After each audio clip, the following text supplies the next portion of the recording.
대불정경 이어서 보겠습니다.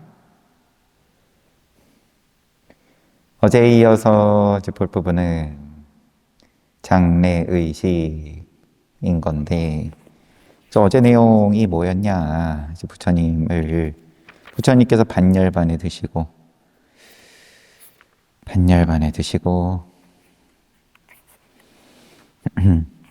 부처님의 유해를 어떻게 할 건지에 대해서 제 천신들의 생각에 대해서 아누르타 존자가 천안을 가지고 이제 그 말라족 쿠시 나라의 말라족 왕자들에게 알려주는 거죠. 천신들이 바라는 바는 뭐냐? 그들은 우선 이 도시의 동쪽에 있는 말라족 왕자들의 마쿠타 반다나 사당 근처에서 부처님의 유해를 화장하고 다비하고, 그런 다음에 북쪽으로 가가지고 북문으로 시읍으로 들어온 다음에 중앙에 와가지고 동쪽 문으로 나가서 다시 마쿠타 반다나 사당으로 돌아올 것이니라. 그곳에서 의식을 거행한다. 부처님의 유해를 공경하고 공양할 것이니라. 그러니까 화장을 하고 그 다음에 도시로 들어와 가지고 다시 동쪽으로 나가서 거기서 이제 사람들의 조문을 받는다.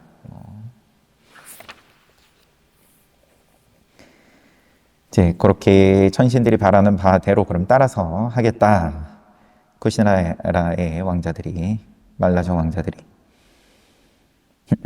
장례의식. 존자시여, 이제 저희들이 할 일은 무엇입니까? 와세타 드리여, 부처님의 유해는 전륜왕의 유해를 대하듯 해야 하느니라. 부처님께서 다 말씀하신 거죠. 전륜왕의 유해를 다루는 과정은 다음과 같다. 우선 상처 없는 천으로, 그러면 이제 천이 손상되지 않은 걸 말하는 걸 테고, 유해를 둘러싼다. 그런 뒤 빗질이 된 정제솜으로 다시 둘러싸고, 다시 그것을 상처 없는 천으로 둘러싼다. 이처럼 전륜왕의 유해를 상처 없는 천과 정제된 솜 500겹으로 계속 둘러싸야 한다. 그런 뒤 그것을 금으로 장식된 500겹으로 500겹 500번을 그러면 천으로 싸고 솜으로 또 싸고 그런다는 거죠. 그런 뒤 그것을 금으로 장식된 기름통에 넣고, 역시 금으로 장식된 뚜껑을 덮는다. 그리고 그것을 온갖 향나무로 이루어진 화장용 장작 더미 위에 올려놓고 화장을 하는 것이다. 화장용 장작 더미, 향나무 장작 더미 위에 놓고 이제 다비한다. 그런 뒤에 큰 네거리가 만나는 곳에 전륜왕을 기념하는 사당을 세운다. 와세타드리여, 전륜왕의 유해를 다룰 때에는 이러한 절차를 따라야 한다. 마찬가지로 열애의 유해를 대할 때도 이와 같은 절차를 따라야 한다. 똑같이 하면 된다. 큰 네거리, 사거리가 만나는 곳에 열애를 공경하기 위한 탑을 세워야 한다. 이에 사람들이 탑 앞에서 꽃이나 향가루를 보시하며 공손히 예를 올리면서 부처님의 위대함을 성찰한다면, 지나다니면서 보면 그러면 또 거기에 내가 예를 표하게 돼 있으니까 마음이 일어나는 거니까, 그러니까 가장 사람이 많이 왔다 갔다 하는 데다가 탑을 세워가지고 많은 사람들이 거기에 그러면 예를 올려서 부처님의 위대함을 성찰해서 그걸로 본인이 이익과 오랫동안 이익과 행복을 이제 누리게끔 그렇게 장치를 하면 된다. 이것은 부처님이 이전에 지시했던 내용 그대로이다. 그렇죠. 아난다 보고 부처님께서 너 신경 쓰지 말아라. 제가자들이 알아서 할 거다. 그래도 아난다가 계속 묻죠. 거기에 대해서 이렇게 부처님께서 말씀을 해주신 것을 아니나 다를까 말라조 왕자들이 아난다 존자에게 묻고 아난다 존자는 이제 그대로 이제 이야기를 하는 겁니다. 말라족 왕자들은 아난다 존자의 말을 듣고는 사람들에게 정제된 솜을 모아오도록 일렀다. 그런 다음 아난다 존자가 지시한 대로 유해를 처리했다. 마하카사파의 배려, 이처럼 쿠시나라에서 부처님의 장례식이 거행되고 있을 때 바와 시에서 탁발을 마친 마하카사파 존자는 500명의 비구들과 함께 쿠시나라로 향했다. 그런데 그 비구들은 원래 어려움이란 것을 모르고 성장한 자들이었다. 여기 이제 마하카사파 제자들인 셈인데 500명의 비구들 제자들이라고 지금 언급은 없지만 마하카사파는 두타제일이죠. 두타제일이면은 평상시에도 늘 고생하는 건데 한마디로. 그러면 누더기 가사 입고 쓰레기 더미에서든 시체에서든 주운 아니면 시체에서 벗겨낸 천을 기워가지고 대가사를 만들거나 아니면은 공양도 탁발만 할 뿐이지 이제 공양청을 제가자로부터 받아가지고 가가지고 공양하는 일은 이제 두타행에서는 안 하는 거죠. 먹는 것도 그러하고 입는 것도 그렇고 그 다음에 잠자는 것도 지붕이 없는 데서 자고. 그런데 그럼 제자들은 두타행을 꼭 시키지는 않았던 거인 건지 아니면 빠와시에서 탁발 마친 자들이니까 비구들이니까 꼭 제자들은 아니든 간에 여튼 어려움이란 것을 모르고 성장한 자들이었다. 그런 그들이 정오의 뜨거운 열기 속을 걸어가려니 지칠 수밖에 없었다. 빠와시에서 지금 쿠시나라까지 얼마나 걸리는지 지금 좀 궁금해지네요. 마하카사파 존자는 비구들이 얼마나 지쳤는지 알았다.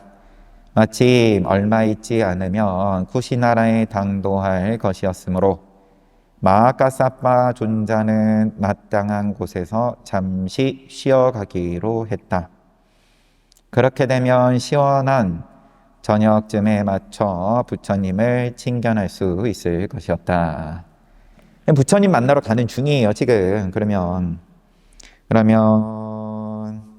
부처님이 반열반에 드신 것에 대해서 지금 모르면서 쿠시나라로 가고 있는 중이라고 봐야 되는 건데 이제 여기 조금 지금 애매하죠.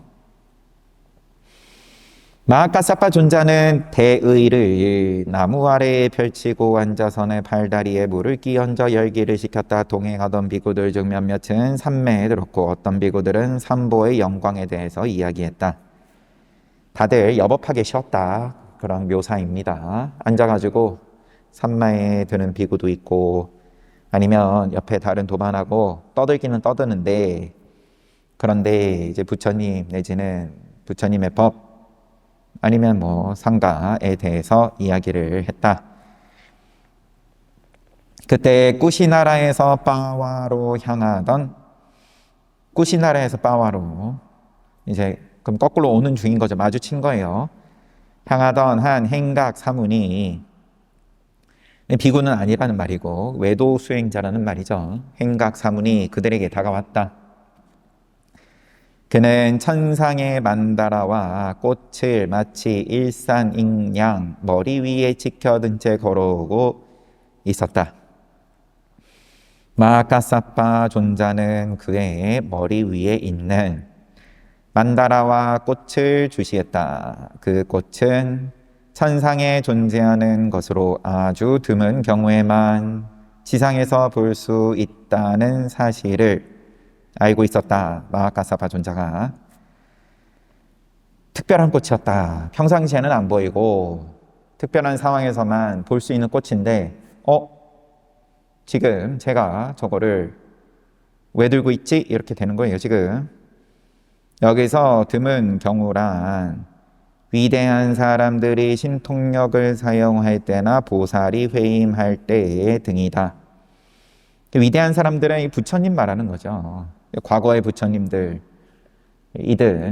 뭐 지금 부처님이든 이 부처님들께서 신통을 쓸 때나 아니면 부처님이 되기 위한 보살이 이제 이 세상에 나툴 때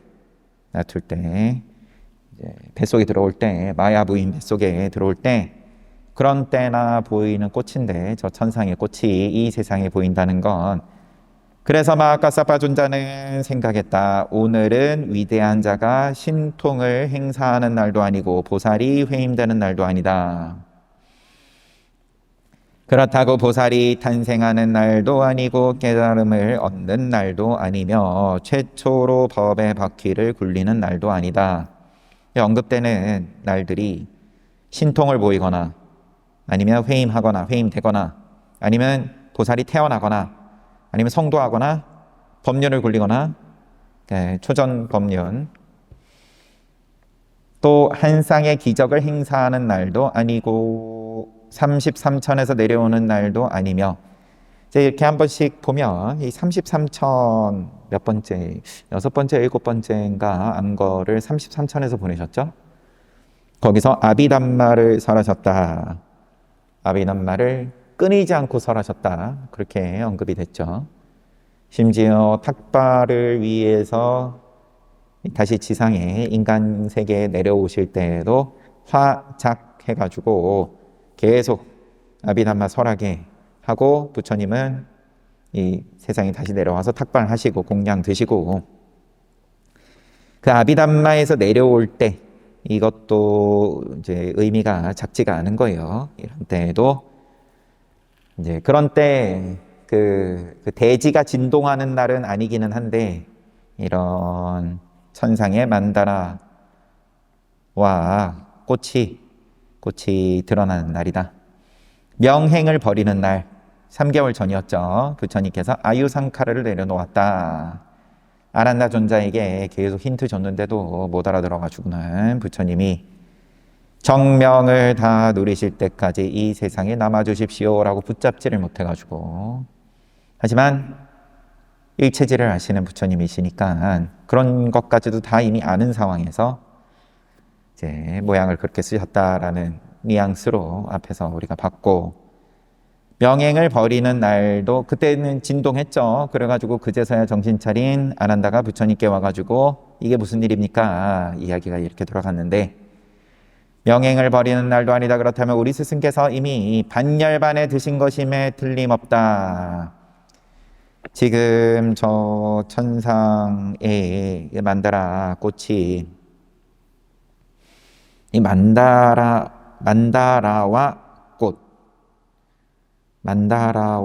꽃 이름이 만다라와인 모양입니다. 제가 조금 헷갈렸어요. 만다라하고 꽃 두 개가 아니라 이 천상의 만다라와 꽃이 그러면 왜 지금 저런 외도의 손에 쥐어져 가지고는 지금 눈에 띄냐? 남은 거는 부처님께서 반열반에 드셨다라는 것밖에는 없다. 나머지는 다 아니다. 이렇게 생각한 마하카사파 존자는 행각사문에게 직접 물어보리라 생각했다. 그런데 정말 마하카사파 존자는 부처님이 반열반한 사실을 모르고 있었을까? 주석서에는 그러한 가정을 인정하지 않는다. 그러면서 존자가 알고 있었다고 추정되는 근거들을 이렇게 제시한다. 주석서에는 부처님의 반열반과 동시에 1만 세계에서는 크나큰 대지의 진동이 있었다. 반열반과 동시에 1만 세계에서 크나큰 대지의 진동이 있었는데 이것을 마하카사파 존자가 놓치지 않았을 거다. 놓치지 않았을 거다. 이에 마하카사파 존자 또한 부처님의 이 반열반한 사실을 틀림없이 알았을 것이라고 말한다. 이 주석서의 입장이에요. 마하가섭이 부처님께서 반열반에 드신 것을 모르고 지금 부처님 만나러 오는 도중에 앞에 마주친 만다라와 꽃을 보고서야 그제서 반열반에 드셨다. 이렇게 보는 게 맞냐? 아니면 근데 이 빠와시에서 500의 비구들하고 출발하는 시점이 언제인지가 지금 언급이 없다 보니까 그럼 이 대지가 진동하는 거 보니까 부처님께서 반열반에 드셨구나 하면서 대중들을 데리고 이제 빠와시에서 부랴부랴 출발을 해서 지금 7일째인 건지 아니면 뭐 그냥 뭐 다른 이유로 부처님 만나러 정말로 빠와시에서 쿠시나라로 가고 있는 중이었는지 아무튼 내 주석서의 관점은 알면서 묻는 거죠. 행각사문에게도. 그렇다면 존자는 왜 행각사문에게 그와 같은 사실을 물어보려 했을까? 존자와 함께 있던 비구 중 일부는 직접 부처님을 배웠지만 그렇지 못한 자도 있었다. 그들 모두가 한결같이 바라는 것은 부처님을 만나 뵙는 것이었다. 다들 부처님 보고 싶어가지고 지금 가고 있는데 만약 근데 알고 부처님 반열반에 드신 거를 알고 이 500의 다른 비구들에게는 알려주지 않고 가는 이유는 뭐냐? 그러면 또 이런 거 가지고도 또 얘기가 주석서에도 없지는 않을 것 같은데 여튼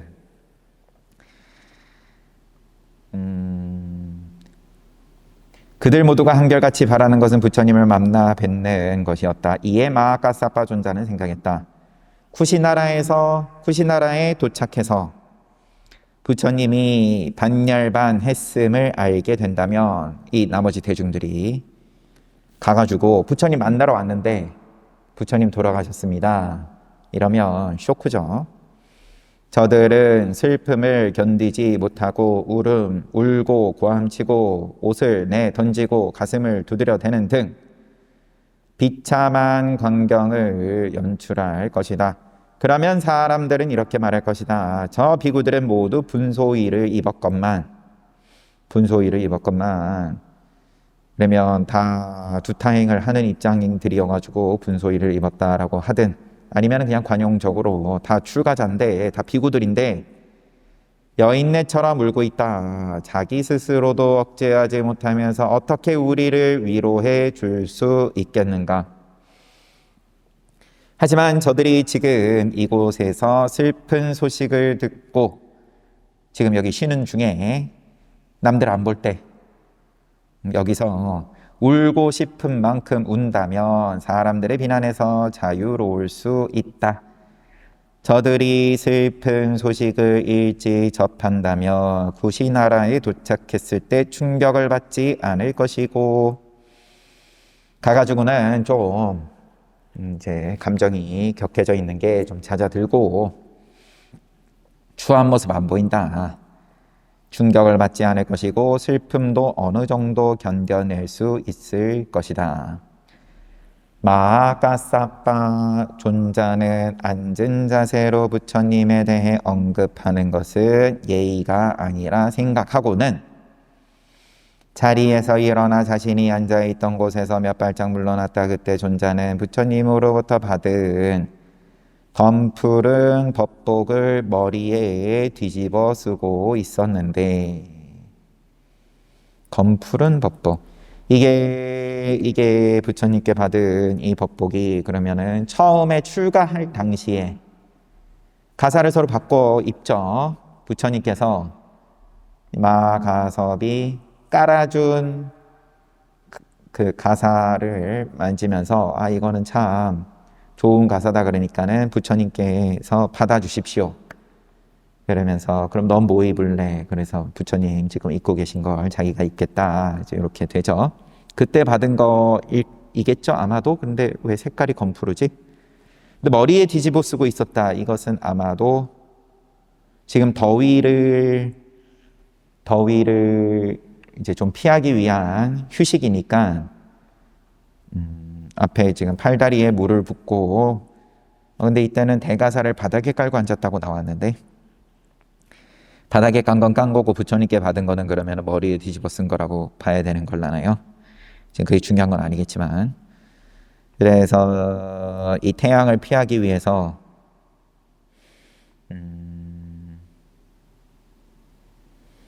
나무 아래에 펼치고 앉아서 가사를 팔다리에 물을 끼얹고 열기를 식히고 있던 중인데 그 머리에 뒤집어 쓴 건 꼭 이미 그늘 밑에 앉아 있기 때문에 꼭 태양을 피하기 위해서인지는 모르겠습니다.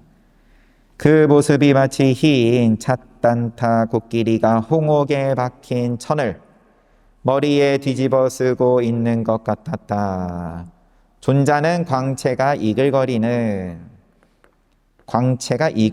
열 손가락을 합쳐 손가락에 광채가 이글거린다. 이런 표현은 왜 나왔을까요?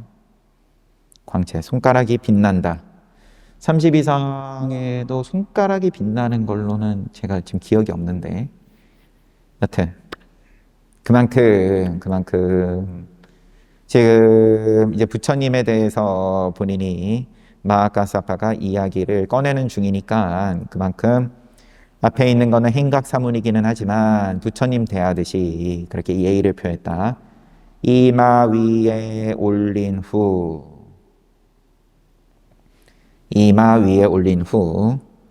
근데 이때는 우리 지금 저녁에 보고 있는 산스크리트 금강경 책에 보면은 지금의 이런 합장의 모양으로 오는 거는 역사에서 좀 시간이 흐른 다음이고 이때는 뭐 받치듯이 이렇게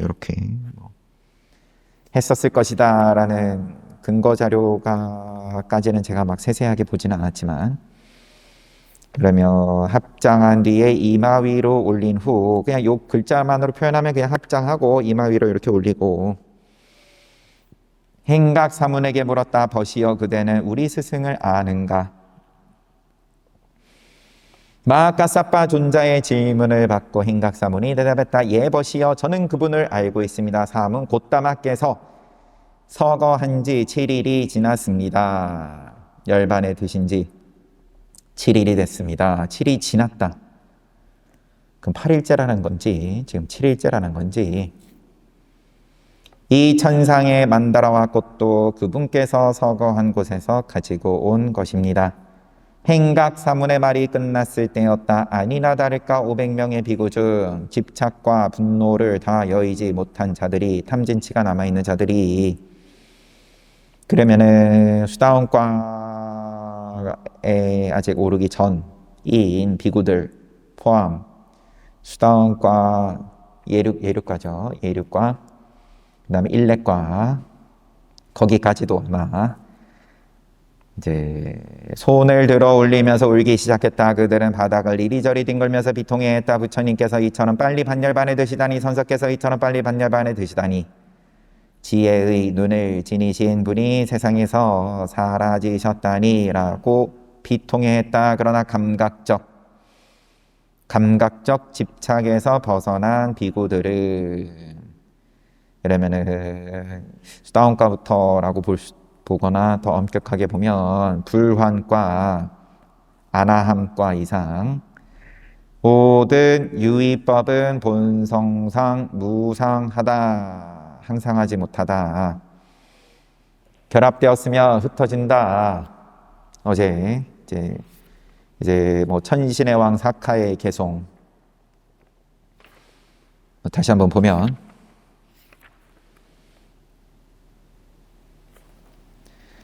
결합된 것 유의법은 모두 덧없나니 일어났다 흩어지는 법이네 일어난 뒤 사라지는 법이네 결합들의 고요해짐 그것이 바로 즐거움이네. 결합된 것은 고요해진다. 그것이 즐거움이다. 여튼 감각적 집착에서 벗어난 비구들은 모든 유의법은 본성상 무상하다. 그러니 어떻게 유의법에서 영원함을 찾을 수 있겠는가? 헤어진다. 영원하지 못하다. 부처님도. 부처님 도라는 말을 초심자에게는 필요할 수 있고 부처님을 뭔가 신격화한다든지 하지만 모양이 있는 거에 대해서는 무상을 시종일관 말씀하신 거니까 라고 예리하게 통찰한 뒤 애써 슬픔을 참고 있었다. 수바타 이야기. 그 500명의 비구 중에는 뒤늦게 출가한 수바타라는 나이 많은 비구가 있었다. 수바타가 3명 나온다. 하도 나와가지고 이 수바타는 그러면 뭐냐? 이제 지금 마하카사파하고 같이 움직이던 빠와 도시에서 쿠시나라로 같이 가던 대중 가운데 한 명인데 그는 다른 비구들이 절망에 휩싸여 우는 것을 보고 이렇게 말했다. 벗들이여 울 것 없소. 이제야 비로소 그 위대한 사문으로부터 벗어나게 되었소. 울 것 없다. 울지 마라. 이제야 우리는 벗어났다. 이제야 벗어났다. 그 전에는 그러면 뭐죠?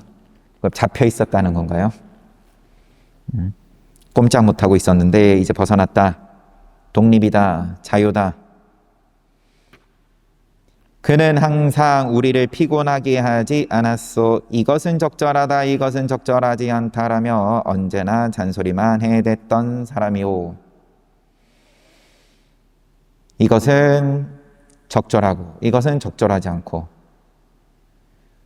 이게 철저하게 이익으로서 말씀을 하시는데 이 초기경전은 특히나 앞에서도 부처님 유해를 왜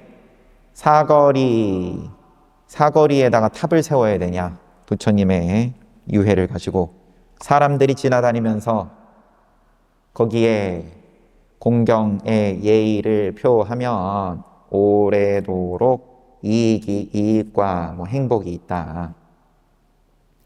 근데 본인한테 예의를 표하는 자가 이익이 있게끔 하기 위해서 가장 번화한 사거리에다가 탑을 세워라.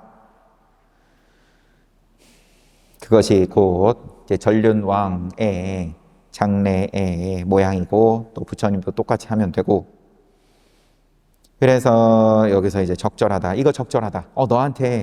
너한테 이 됨이 적절하다. 너한테 적절하게 이익이 된다. 너한테 적절하게 이익이 안 된다. 그러면은 좋아해야 되는데 그럼 그 말에 대한 믿음이 없다는 거죠. 이 말을 좋아하지 않는다라는 것. 이렇게 하면 부자가 돼. 이렇게 하면 가난해져. 이렇게 하면 지금도 부자다. 더 부자 된다. 노골적으로 얘기하는 건데 너무 노골적이라 싸구려 같아가지고 오히려 그런데 그 말이 믿기지가 않는다는 거죠. 잔소리만 해댔던 사람이요 그런 사람이 없어졌으니 이제 우리는 하고 싶은 것은 하고 하기 싫은 것은 안 해도 될 것이요. 하고 싶은 것은 하고 하기 싫은 것은 안 한다. 그러면 하고 싶은 건 하고 내가 그러면은 부자 되고 싶지가 않다. 그냥 아니면 내가 하고 싶은 걸 하는 게 부자 되는 길이다. 그렇게 생각을 하는 걸라나요? 수바타가 그와 같은 망언을 한 이유는 오래전부터 부처님에게 앙심을 품고 있었기 때문이다. 부처님에게 이제 불평불만을 하고 있었다. 비구가 되기 전에 이발사였던 그에게는 사미인 2 아들이 있었다. 출가는 어떻게 하게 됐을라나요? 이발사 출신인데 이발사 출신은 이제 신분이 그러면은 높은 신분이 아니죠. 대표적으로 등장하는 이발사 출신이 이제 웃발리, 지계 제일 웃발리. 왕자들이 얘를 먼저 출가시켜 주시면 비구는 출가 순서니까 범납대로니까 그럼 우리가 이 웃발리에게 예의를 표하면서 먼저 출가했으니까 좌차가 앞이 되게끔 해 주십시오라고 그러면서 우리의 교만심을 다스리겠습니다. 그러니까 이 이발사 출신인 수바다가 두 아들도 출가를 했고 거의 나이가 20이 안 된 거죠. 3인 거 보니까 그들은 아투나시에 살고 있었는데 유쾌한 언변과 이발 솜씨로 매우 유명했다. 요즘도 보면 이제 미용실이 어떤 이제 대화의 기술도 중요하죠. 왜 그럴까요? 머리 깎는 거랑 뭔가 혹시 비슷한가요? 머리 깎는 거랑 아니면 머리에 관련된 꼭 깎는 게 아니더라도 손질을 하는 거랑 이 대화랑 여튼 머리카락에 이제 뭔가 이제 업식이 많이 담겨 있다라는 거는 뭐 군데군데에서 조금씩 언급됐고 비구들이 머리를 깎는 이유도 그러하고 잔앞바다 깔량이가 창문 밖으로 난다 왕자를 이제 애달프게 부를 때 머리를 손질을 하면서 불렀다. 뭐 이렇게 묘사가 되기도 했죠. 잔앞바다 깔량이 한자로 국미 공주 아름다움 나라의 아름다움이다. 그런데 여튼 지금 이발 기술도 좋고 유쾌한 언변 이 두 가지가 다 갖춰졌다. 매우 유명했다. 그 어느 날 아투나시의 부처님과 1250명의 비구들이 들렀다. 이에 수바다는 부처님과 승단에 쌀죽을 공양하고자 하여 3인 두 아들에게 말했다. 부처님이 1250명의 비구들과 함께 이곳에 오셨다. 그러니 지금부터 너희들은 집집마다 돌아다니며 이발을 해주고 사미들한테 이발을 누구한테 해주겠어요? 뭐 스님들한테 집집마다 돌아다니면서 스님들한테 해줄 리는 없고 그럼 제가자들 거사들이죠. 보살들 머리 해주라는 말은 아니겠죠 설마. 거사들 이발을 해주고 쌀, 기름, 소금 같은 먹을 수 있는 것들을 무엇이든 모아오너라. 그것으로 쌀죽을 마련하여 부처님께 공양하도록 하자. 부처님께 공양 올리는 것에 정신이 팔려서 그 마음은 공양 올리고자 하는 마음은 그거는 이제 보시의 마음이니까 그거는 뭐 나쁜 마음은 아닌데 그런데 그거를 하기 위해서 그럼 한 행위가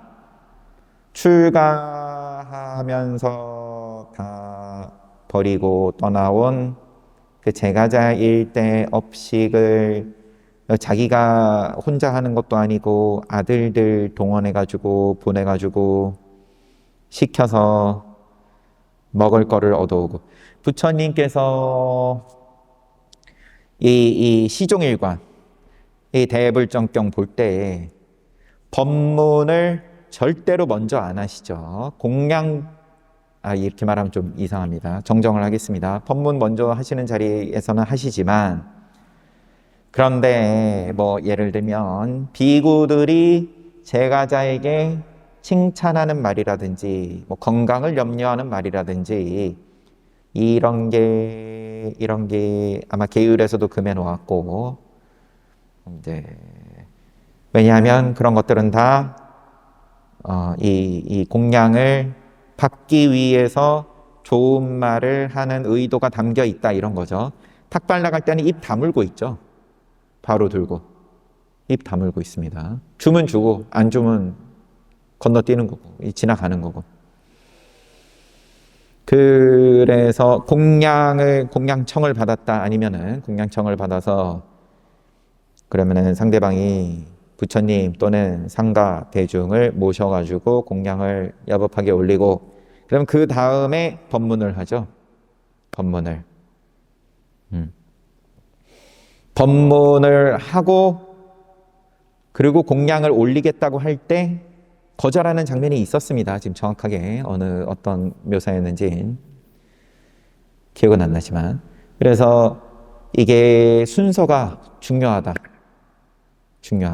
법문했으면 그냥 법문한 걸로 끝나지 법문했으니까 그럼 평가받는 거잖아요. 평가를 K-팝 스타도 아니고 점수 주는 걸 제가자가 여기 딱 앉아가지고 아 이게 들을만 하네 하면은 뭐 공양 주는 거고 아니면 안 주는 거고 이런 모양으로 돌아가 버리는 거죠. 이게 법문을 하고 공양을 받고 이 순서가 이렇게 되면 그래서 복을 위해서 대가를 바라지 않고 아니면 철저하게 대가를 바라는 걸라나요? 자기가 공덕 짓겠다. 내가 이익을 얻겠다. 이런 마음으로 눈앞에 있는 이 비구한테 내가 이익을 얻겠다 이게 아니라 이제 공덕을 쌓겠다 이런 의미로서 보시를 하고 그러면은 또 이제 또 칭찬도 하죠. 이제 부처님 법에 맞게 잘 사는 것에 대해서 찬탄을 하는 장면들은 수시로 나왔고 이제 이게 이렇게 돌아가는데 지금 수바타 이제 다시 돌아와야지. 수바타는 비구가 부처님께 공양을 올리는 장면이 뭐가 있었죠? 아난다가 이 앞에서 부처님 멸반하시기 직전에 받은 황금 옷감, 황금빛 옷감을 부처님께서 하나는 부처님께서 받으시고 하나는 상가가 받는 걸 대표로 해서 아난다한테 줘라 그래서 아난다가 그걸 거절하지 않고 받고 하지만 부처님 누워 계실 때 자기가 받은 것까지 덮어드렸다. 그러면 이제 아난다가 부처님께 공양 올린 거다. 뭐 이렇게 또 볼 수 있을 것 같기도 하지만 이게 비구 제자가 부처님께 공양 올리는 건 제가 지금 떠오르는 바가 없는데 지금 이 부처님께 공양을 올려야겠다 이것부터가 어떻게 보면 이제 비구 마인드가 아닌 거죠. 비구는 부처님께 공양 올리면 안 되냐 이게 아니라 공양 올리는 방식이 다르다. 비구는 부처님의 가르침을 잘 따르고 철저하게 계율 지키고 그 다음에 고진멸도 이제 열반으로 나아가는 깨달음을 얻는 수다원과 사다원과 아나원과 아라원과 이렇게 이게 곧 부처님을 공경하는 거라는 거에 대해서는 이제 부처님께서 강조를 하셨죠. 뭐가 부처님 공경하는 거냐? 천상에서 그 사라상수에 부처님께서 누우셨을 때 북쪽을 향해서 머리를 두시고 그때 사라나무에서도 꽃비가 내리고 천상에서도 또 음악 소리가 울려 퍼지고 그 다음에 향가루가 날리고 등등 꽃비도 내리고 부처님께서 아난다에게 이게 지금 열애를 잘 공양하는 거겠냐? 열애를 최고로 공경한다는 것은 나의 가르침을 잘 따르는 거다. 그래서 이렇게 그럼 쌀죽을 올려야겠다. 쌀죽. 그럼 요 마인드부터가 수행자 마인드가 아니라는 겁니다. 수바타의 아들들은 비구인 아버지의 명을 따라서 집집마다 방문하여 이발을 해 주었다. 그들의 음악과 같은 언변과 이발 솜씨 덕분에 머리 손질을 할 필요가 없는 사람조차 그들에게 머리를 맡겼다. 이게 흥행을 크게 했어요. 심지어 머리 손질할 필요가 없는데도 맡길 정도로. 그리고 일이 끝난 뒤에 그들은 이발사들에게 물었다. 그래, 사미들에게 물은 게 아니에요. 이 표현이 이미 언급이 이발사들에게 물었어요. 그래 수고비로 원하는 것이 무엇이요? 이에 그들은 우리는 부처님께서 이 시읍을 방문할 때 쌀죽을 공양할 계획입니다. 그 쌀죽을 만드는 데 필요한 것들을 얻었으면 합니다. 부처님께 공양 올리려고 하니까 동참해 주십시오. 화주를 도는 건데 사람들은 이발사 형제에게 삼이라고도 안 불러요. 인색함 없이 보시를 베풀었다. 쌀, 기름, 소금 등을 제공하면서 그것을 이발의 대가라고 여기지도 않았다. 그러니까 부처님께 공양 올린다라고 생각하면서 보시를 했다라는 거죠. 아니면은 그러니까 그것도 그렇고 또 다른 의미로는 이게 그 이발했을 때 정가 얼마다 머리하는 비용 그걸 훨씬 넘어서서 보시를 올렸다. 그런 식으로 형제 둘이서는 집으로 가져갈 수도 없을 만큼 식량이 모여 시주자들이 집으로 가져가는 것을 도와주어야만 했다.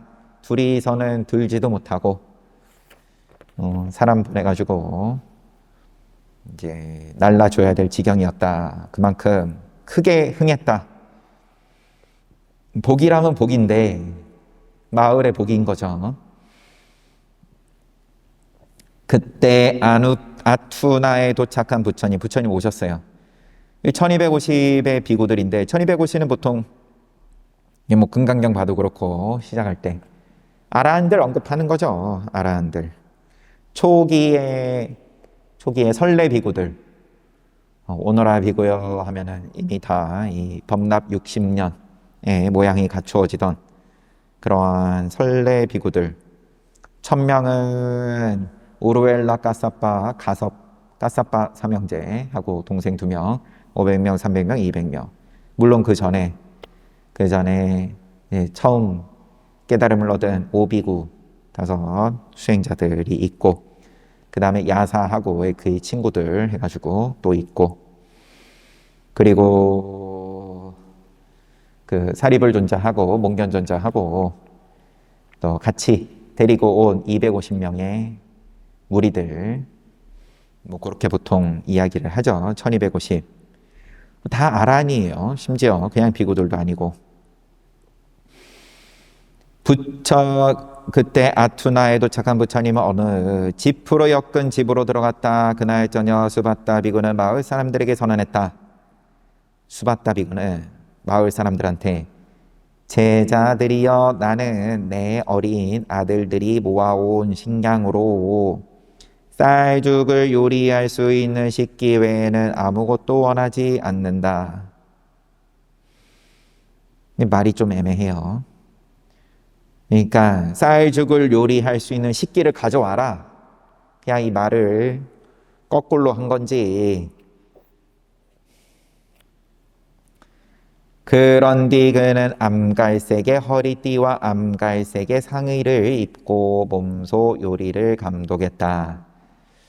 이 암갈색의 허리띠, 암갈색의 상의가 그러면은 이 가사가 아니다는 말을 지금 하려는 건지 암갈색 색깔 자체는 가사 색깔이기는 한데 허리띠 그 다음에 상의 입고 하의는 안 입었나요 그럼? 뭐 중요한 건 아닙니다. 몸소 요리를 감독했다. 그러니까 자기도 요리하느라고 정신없었다. 이때 그는 버터, 기름, 꿀, 당밀, 물고기, 고기, 감미로운 음료, 과즙 등을 이용해 다 이제 귀한 거죠. 버터, 기름 귀하고 이때 꿀도 귀하고 당밀 귀하고 물고기, 고기, 뭐 감미로운 음료, 과즙 다 굉장히 정성스럽게 준비해가지고 10만금의 가치가 있는 특별한 죽을 준비했다. 10만금의 가치. 이 10만금이 이제 보통 하나의 이제 굉장히 귀한 걸 의미를 하는 단위이기는 한데 이게 10만금이 언급이 되는 것이 이제 수자따가 부처님께 올린 성도하시는 날 그날 올린 그 우유죽. 그 우유죽의 가치는 헤아릴 수 없죠.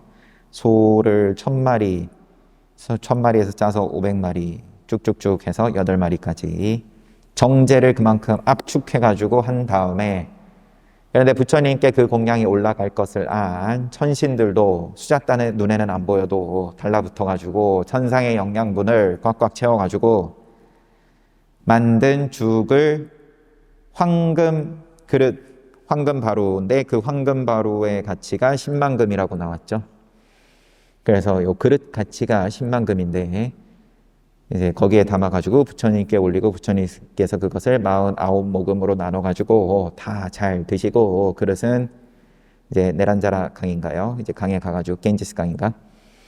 그래서 이 그릇이 이제 강의 흐름하고 역류해가지고 거꾸로 간다면은 내가 성도를 할 거라면 부처님 당신께서 그때 아직 보살이지만 이 그릇이 거꾸로 강을 거슬러 올라갈 거다. 그러면서 그릇을 놓으니까 굉장히 빠른 속도로 쫙 뻗어 올라갔다. 10만 금 얘기가 나와가지고 특별한 죽을 준비했다. 여기도 그러면 지금 이 수바다가 그런 수자따의 유미죽에 대해서 알고 있는지는 모르겠지만 알든 모르든 간에 내가 부처님께 최고의 공양을 한번 올려야겠다. 그런 마음인 거죠. 우선 그런 마음으로 아들들 다 동원하고 제가자들 머리 깎아주면서, 그리고 대가를 받아가지고 특별한 죽을 만들었는데 그것은 향유로 사용해도 될 정도로 머리기름과 같은 향기를 뿜어냈다. 굉장했다. 여튼 그는 이처럼 풍부한 쌀죽과 함께 꿀떡도 준비했다. 부처님은 아침 일찍 일어나 세수를 마치시고 비구승단과 함께 탁발을 하러 아투나 시읍으로 들어갔다. 그것을 본 사람들이 수바따 비구에게 그 사실을 알렸다. 부처님께서 지금 탁발을 하고 계신다오. 당신은 도대체 누구를 위해 쌀죽을 준비한 것이요? 뭐 하고 있냐? 이래요, 분위기가. 부처님 지금 탁발 나가셨는데 너는 여태 그렇게 열심히 준비한 거 지금 뭐 한 거냐? 잠시 후 수바따는 늘 그랬던 것처럼 암갈색의 법복을 입고 부처님 앞으로 갔다. 그리고 한 손에 국자와 큰 수저를 든 채, 한 손에 국자, 그럼 다른 손에 큰 수저, 브라만신의 자세로 앉아서 부처님께 공손히 말했다. 이 브라만신의 자세는 지금 주석으로 이제 그 한쪽 무릎을 땅에 대고 이렇게 앉는 거죠. 그 이름이 뭐였죠? 장계 합장은 두 무릎을 땅에 대고 이렇게 허리 세우고 엉덩이 들고 이렇게 합장하는 거고, 요것도 명칭이 있습니다. 한쪽 무릎, 오른쪽만 땅에 닿고 이렇게 다른 쪽은 무릎 세우고 발 땅에 닿아가지고, 그러고 이게 합장도 아니고 이제 이렇게 두 개 들고 있는 거니까 얼마나 우스꽝스러워요. 부처님, 제가 바치는 이 죽을 받아주십시오. 이에 부처님은 그 음식이 어떤 내용물로 만들어졌는지 등을 물었다. 그리고 사실을 알고는 수바따를 호되게 꾸짖었다. 부처님 호되게 꾸짖으시면 무섭죠. 다른 장면에서는 3분의 1은 피를 토하고 죽고 3분의 1은 비고 그만둬버리고 3분의 1은 그 말에 더욱 발심해가지고 열심히 해서 아라한이 되었다. 이런 장면도 있고,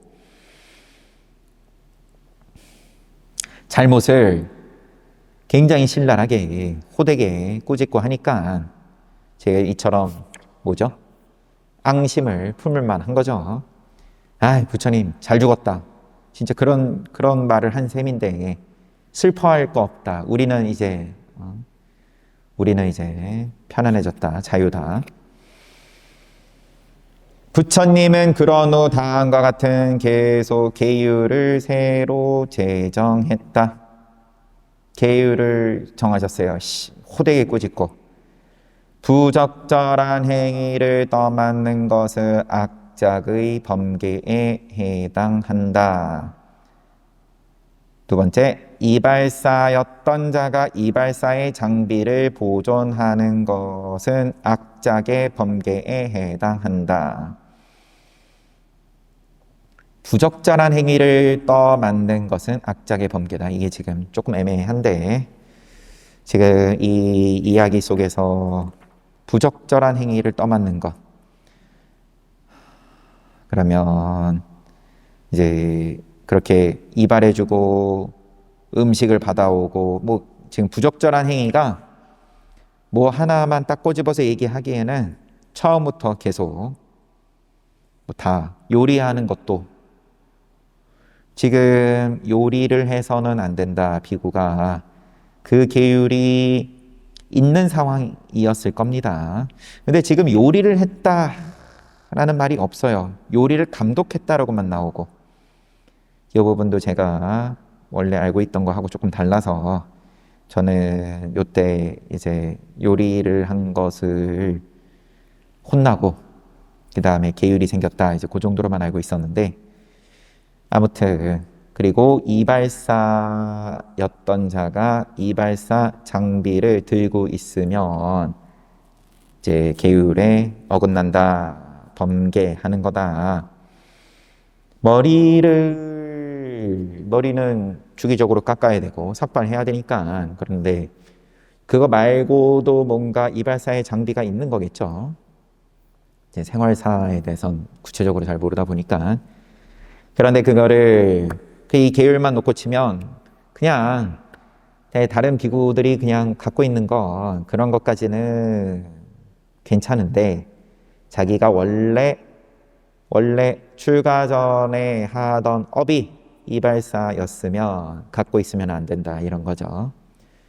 이거는 좀 이제 담겨 있는 의미가 있는 거죠. 그러면 이 원래 이발사가 아니었던 비구는, 그러면 내가 거기에 이발 기계를 손에 쥘으로 인해서 뭔가 내 업식이 동하는 게 그만큼 없을 텐데, 그것도 뭐 인연 따라 다르긴 하겠지만, 그런데 내가 출가 전에 하던 일을 출가 후에도 자꾸 가져와서 하려고 하지 마라. 그거를 머리로는 알아도 자기도 모르는 사이에 또 하게 되니까, 익숙하니까 또 잘하는 거고, 이발 잘하고, 그러면 사람들이 칭찬하고 의도도 좋아요. 심지어 부처님께 공양하기 위해서다. 부처님께서 무슨 소리냐, 호되게 꾸짖었다. 내가 지금 공양 받아 먹으려고 지금 너희들에게 가르침을 펴고 제자들을 두고 제자를 뒀는데, 제자의 관심사는 내 가르침을 따르는 게 아니라 나한테 공양 올리는 것을 제일 중요하게 생각한다. 그러면 부처님을 뭘로 보는 거죠? 장사꾼으로 보는 건데, 갖다 바쳐라.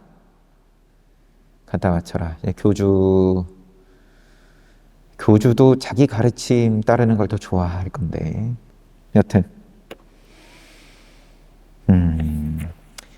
아울러 부처님은 비구들에게 이렇게 말했다. 비구들이여, 그대들은 수백만 겁 동안 음식을 찾아 시간을 보냈느니라. 수백만 겁 동안 음식 찾아서, 이게 제일 크리티컬한 건데, 그러면은 인간 이전부터 그러면은 내가 먹을 걸 구하냐 못 구하냐, 사냥에 성공하냐, 아니 뭐 초식 동물이라도 그러면은 내가 먹을 수 있는 풀이든 뭐든 그러면은 내가 그걸 찾을 수 있냐. 그러면은 깨어있는 시간에는 늘 하는 일이 먹이 구하는 일인데, 짐승일 때부터, 이게 단세포 동물일 때부터이겠죠 아마. 먹이를 구하고 내 입에 집어넣으면 생존하는 거고, 못 집어넣으면 그러면 이제 끝나는 거고, 다음 생으로 또 가는 거고. 수백만 겁 동안 음식을 찾아서 시간을 보냈는데, 지금 수바타 비구가 바친 음식은 비구들에게 알맞지 않으니라. 어느 지점에서 알맞지 않은 거 일라나요? 그 설명이 지금 없어가지고. 우선은 비구가 바치는 거니까 당연히 제가자가 이렇게 했으면 그러면 부처님께서 공양 잘 드시고 그리고 법문해 주셨을 텐데, 그런데 제가자도 무턱대고 이렇게는 안 하죠. 근데 또 생각해 보면 수자따의 그 우유죽은 공양청을 부처님께 여쭤보지 않고 그냥 올린 거니까, 이거 뭐라고, 부처되기 전이니까, 성도하시기 전이니까 이라고 봐야 되는 건지. 근데 대부분의 모양은 부처님께서 탁발하거나 아니면 초청하기 위해서는 공양청을 먼저 드리죠. 부처님께서 무건으로서 허락하시면, 그래서 방문하면, 그럼 그때 공양 올리는 거고. 순서가 그렇죠. 순서가 늘. 그런데 여기는 제가자라 하더라도 공양청을 올린 것도 아니고 부처님께 여쭤보지도 않은 거예요. 그러니까 심지어 이제 비구인 거고, 또 여쭤봤으면 이제 조금 혼나고 그거는 옳지 않다, 그것은 법에 맞지 않다, 비구의 계율에 맞지 않다, 부처 열애를 공경하는 방법은 이러이러하다, 이렇게 가르침이 이어졌을 텐데 여기는 이제 무턱대고 지르고 본 거예요. 만이 이 음식을 받는다면 그대들은 수천생 동안 사악취에서 고통을 겪게 될 것이니라. 지옥 간다. 지옥, 악이, 축생, 수라, 사악도에 떨어진다. 고통을 겪는다. 왜 고통을 겪죠? 적절하지 않은 공양을 받았기 때문인가요? 청정하지 않은 공양이어서? 느낌으로야 뭐 당연히 그럴 것 같긴 한데, 이게 여튼 이 공양 받으면 안 된다. 이 공양 받으면 안 된다. 거기에 대해서는 부처님께서 이제 공양은 조금 정밀하게, 세심하게 이제 잘 정리를 해주시죠. 마지막에 그 돼지고기 공양의 경우에도 이 공양은 천상의 영양분이 들어있기 때문에 부처님께서 조금 드시고 나머지는 묻어라. 다른 비구들이 소화할 수가 없다. 뭐 이런 장면도 있었고, 비구들이여 떠나라, 이 음식을 받지 말라, 이렇게 말한 뒤 부처님은 탁발을 위해 다른 곳으로 갔다. 비구들 또한 수바따가 제공한 죽을 받지 않았다. 수바따는 크게 실망했다. 저 사무는 항상, 수바따는 크게 실망했다. 좌절한 거죠. 저 사무는 항상 나는 모든 것을 안다라고 말한다. 그런 그가 내 공양을 받지 않을 생각이었다면 누군가를 보내어 그렇게 할 것이라고 말을 해줬어야 옳다. 일체질을 갖고 있으면 내가 여태까지 이렇게 고생하는 걸 진작에 아셨을 텐데, 그럼 미리 사람을 보내든 해가지고 알려주셨어야 되는 거 아니냐. 지금 실컷 고생 다 했는데 이제 버리게 생겼으니까. 그렇게 하지 않아서 내가 준비한 음식들은 모두 상해버렸다. 만일 요리를 만들지 않았다면 그 양식들은 평생을 가더라도 변하지 않고 남아 있었을 것이다. 저 사무는 나를 파멸시켰다. 되게 이제 마음 상하고 좌절한 거예요. 요리를 안 했으면 뭐 식재료가 뭔지는 몰라도 뭐 꿀이나 당밀이나 이런 것들이야 뭐 유통기간이 오래 가는 것들이었을 테니까, 버터, 기름, 꿀, 당밀, 물고기, 고기, 감미료, 음료, 과즙. 여튼 이때부터 수바따는 부처님에게 앙심을 품었다. 그러나 그는 사문고따마는 높은 종족 출신이다. 그러니 만일 내가 그에 대해 험담을 한다면 엄청난 비난을 사게 될 것이다.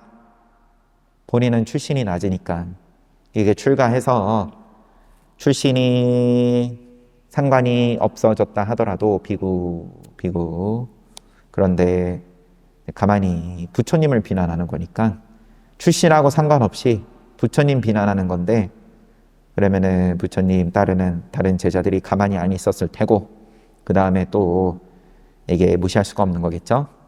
낮은 신분 출신인데 높은 종족 출신을 내가 이러쿵저러쿵 하면 내가 힘들어진다. 살아남기도 힘들었을 수 있을 것 같고, 그러니 만일 내가 그에 대해 험담을 한다면 엄청난 비난을 사게 될 것이다 라고 생각했다. 그래서 부처님이 살아있는 동안에 그 같은 속마음을 드러내지 않다가 부처님이 돌아가시자 저속한 언행으로 비구들을 부추긴 것이었다. 부추긴 거다. 나쁜 마음을 이제 가지고 있다가 부처님 돌아가시니까 이제 뭔가 마음이 놓인 건지, 이제 조금 내가 내 마음대로 해도 된다 싶었는지 계속 봐야 돼요. 이 영상을 누가 보실란지 모르겠지만 지금 2번째 법문하는 거예요. 오전에 법문한 게 날아가 버려가지고. 근데 2번째 보니까 더 풍성합니다. 그래가지고 지금 1시간이 다 지나갔는데, 그런데 오전에 본 부분까지는 봐야 이제 내일은 기도 날이니까 우리 육조단경 보겠지만, 다음번 보는 거 하고 이어지려고 그러면 마저 봐야 돼요. 마하카사파의 계획. 마하카사파 존자도 수바타 비구가 하는 거친 말을 들었다. 마하카사파 존자가 이제 쇼크 받는 거예요. 쇼크. 그는 심장을 맞은 것처럼, 머리에 천둥을 맞은 것처럼 통탄했다. 아, 스승께서 돌아가신 지 불과 7일이 지났을 뿐이다. 스승의 육체는 아직 황금빛을 유지하며 존재하고 있다. 그런데 벌써부터 종교적 쓰레기요, 승단의 가시와도 같은 비구가 스승께서 애써 세워놓으신 가르침을 위협하고 있다. 이게 말이 좋아서 7일이지 소식 듣자마자죠. 부처님 돌아가셨다라는 말 듣자마자 야, 우린 해방이다. 잘 됐다. 우리는 하고 싶은 거 하고 하기 싫은 건 하지 말고 이렇게 살면 된다. 잔소리꾼이 이제 사라졌다. 이것은 적절하다, 이것은 적절하지 않다. 늘 잔소리하던 부처님이 이제 안 계신다. 잘 됐다. 야, 무시무시한 소리를 하니까 저런 사악한 비구를 처리하지 않고 남겨둔다면 그와 같은 무리들이 자라나서 부처님의 가르침을 파괴할 것이다. 마하카사파 존자는 비구 회의를 소집해 교법을 합송하고 승인해야겠다고 결심했다. 이제 이거 그냥 있을 수는 없다. 비구 회의를 소집해서 교법을, 그러면은 3장을 경률론을 합송하고 승인해야겠다.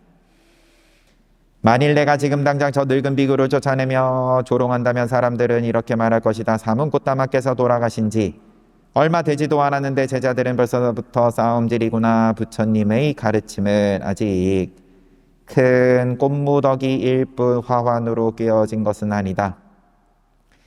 마치 느슨한 꽃무더기가 바람에 사방으로 날려가듯 시간이 흐르고 흐를수록 수바타와 같은 비구들이 율장의 계율들을 하나둘씩 철폐할 것이다.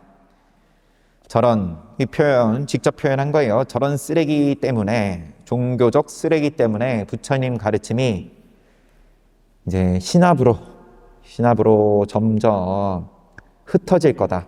마치 꽃무더기가 바람에 날아가 버리듯이 경장의 대화들이 율장의 계율들을 하나둘씩 철폐할 거다.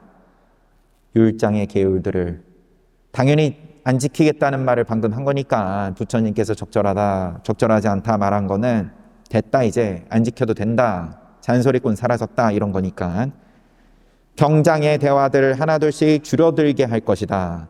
그리고 욕계, 색계, 무색계, 출세간에 속하는 법들을 설한 논장에 대해서도 하나둘씩 줄어들게 할 것이다. 경륜론이 다 희미해져 갈 것이다. 이런 식으로 처음에는 부처님의 가르침이 조금씩 사라지다가 나중에는 3장 전체가 훼손될 수 있다. 만일 경율론에 뿌리를 두고 있는 가르침들이 사라진다면 우리가 의지할 것이란 아무것도 남아있지 않게 될 것이다. 나뭇가지가 잘린다면 그 나무의 수호신은 나무 줄기에서 살면 된다. 비유예요, 지금. 나무가 있는데 나뭇가지가 잘리면 나무 수호신은, 목신은 줄기에서 살면 되고, 줄기가 파괴되면 뿌리에서 살면 되고, 하지만 뿌리가 파괴된다면 머물 곳이 없어지게 된다. 마찬가지로 3장이 사라진다면 부처님을 따르는 자들이 머물 곳은 아무데도 없을 것이다. 3장은 뿌리다. 뿌리다.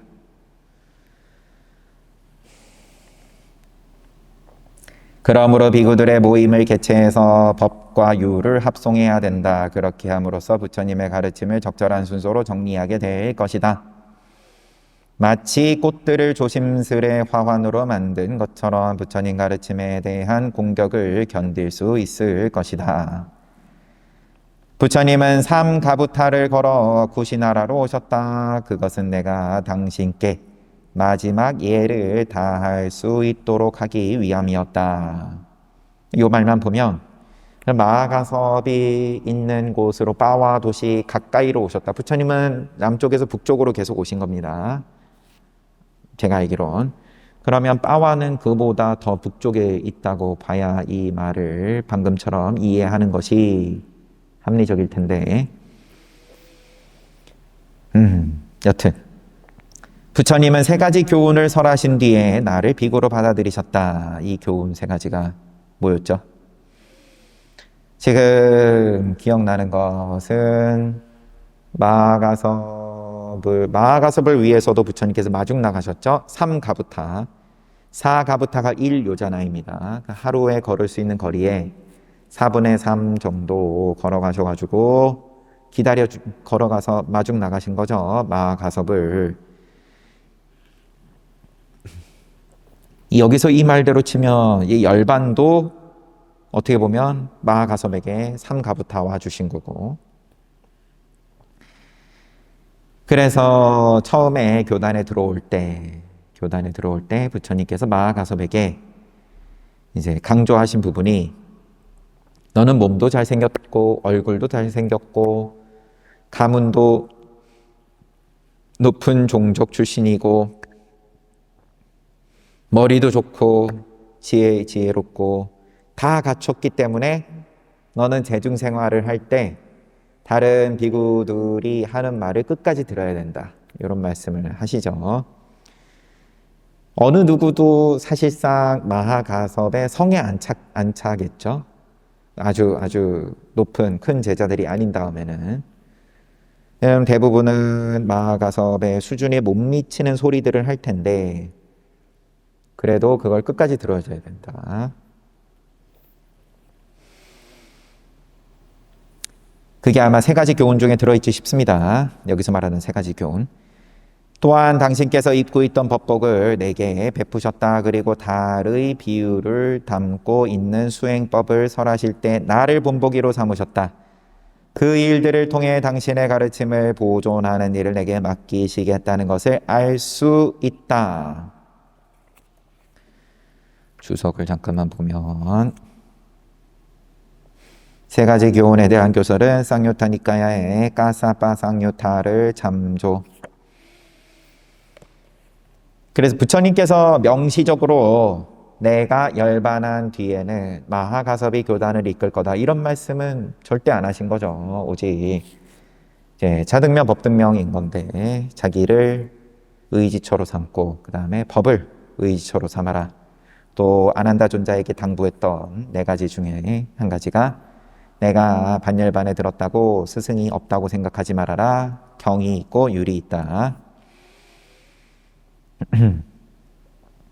그렇지만 부처님 일대기에서 중간중간에 보여주신 모습을 봤을 때에는 마하가섭 마가서 당신의 가르침을 보존하는 일을 마가서 내게 맡기시겠다는 것을 알 수 있다. 나와 같은 부처님의 진정한 제자가 살아있는 한 저 사악한 자가, 저 쓰레기가 이 가르침에서 영향력을 키울 수는 없는 일이다.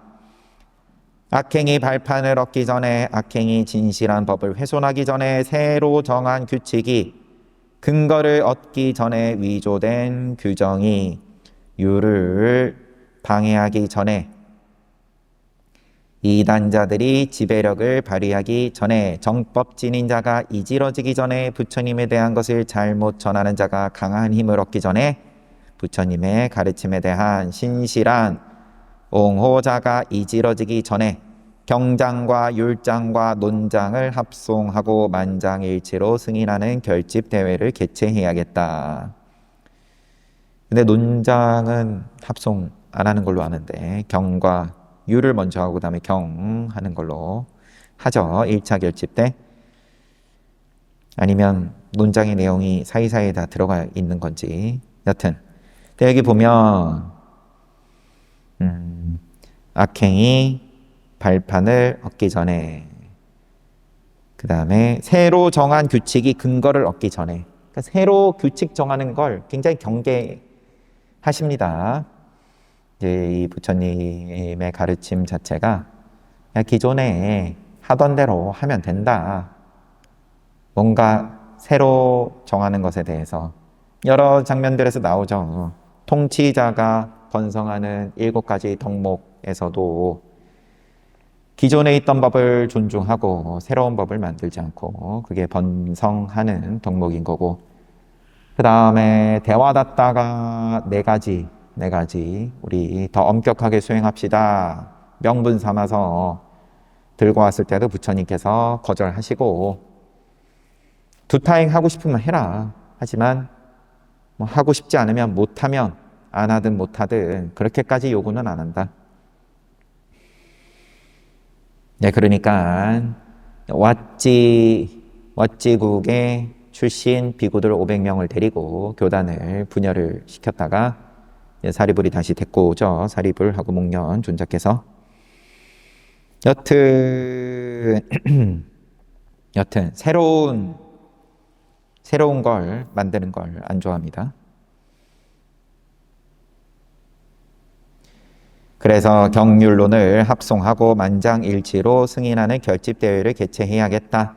그럼으로써 비구들은 능력과 법을 배울 것이고, 법을 배우고 율에 입각하여 적절하고 적절하지 않은 주제에 대해서 토의할 것이고, 그렇게 되면 저 사악한 늙은 비구는 자신이 서 있는 곳이 어딘지를 알 것이고 적절한 질책을 받을 것이고 결코 얼굴을 들고 다닐 수 없게 될 것이다.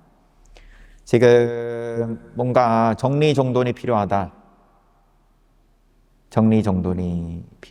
뭔가 분위기가 어수선하다.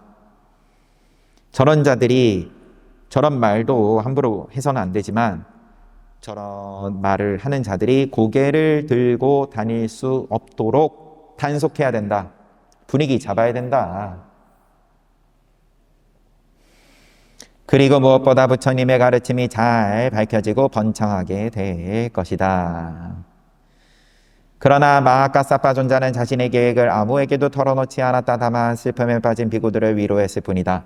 이런 생각만 하고 입 밖으로는 안 내고, 그만하라 벗들이여 울지 마라 슬퍼하지 마라 부처님께서 이전에 말씀하시지 않았는가. 우리는 반드시 언젠가 헤어져야 하거니와 헤어져야 하는데, 그것이 우리가 살고 있는 세계일 수도 있고 살고 있는 때일 수도 있고, 살고 있을 때 헤어질 수도 있고, 죽음이 우리를 갈라놓을 때일 수도 있고, 죽어서 헤어질 수도 있고, 다른 세계에 속할 때일 수도 있으니, 그러면 죽은 다음을 얘기를 하는 걸로 보입니다.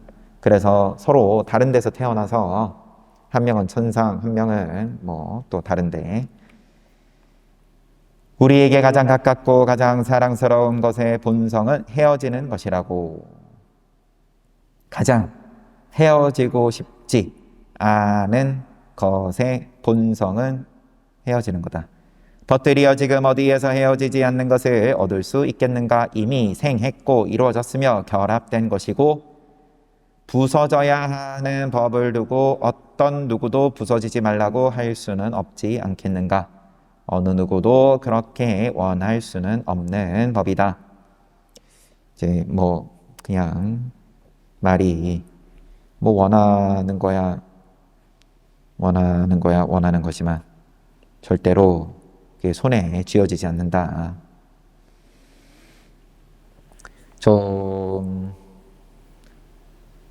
부처님 계신 때에는 부처님의 위신력 자체가 그만큼 위신력, 그 다음에 복력이 그러면 알아서 단속을 시키는 거였고, 지금 여기 수바다의 경우도 부처님 무서워가지고 함부로 그런 얘기 못하다가 부처님 가시니까 대뻔해. 그러면 이게 산만해졌고 뭔가 혼란스러워졌고 부처님이 반열반에 듦으로써 그래서 이게 얼른 빨리 분위기 단속을 해야 된다. 군기 잡아야 된다 한마디로. 그냥 뒀다가는 법이 금방 흩어져 버리겠다. 저런 종교적 쓰레기들 때문에. 잘 봤습니다. 짐자리에 함께하는 눈에 안 보이는 수많은 대중들과 함께. 이야, 저도 잘 봤어요. 너무 잘 봐가지고 앞으로도 맨날 오전에도 보고 저녁에도 보고 해야 되나 싶은 생각도 들어요.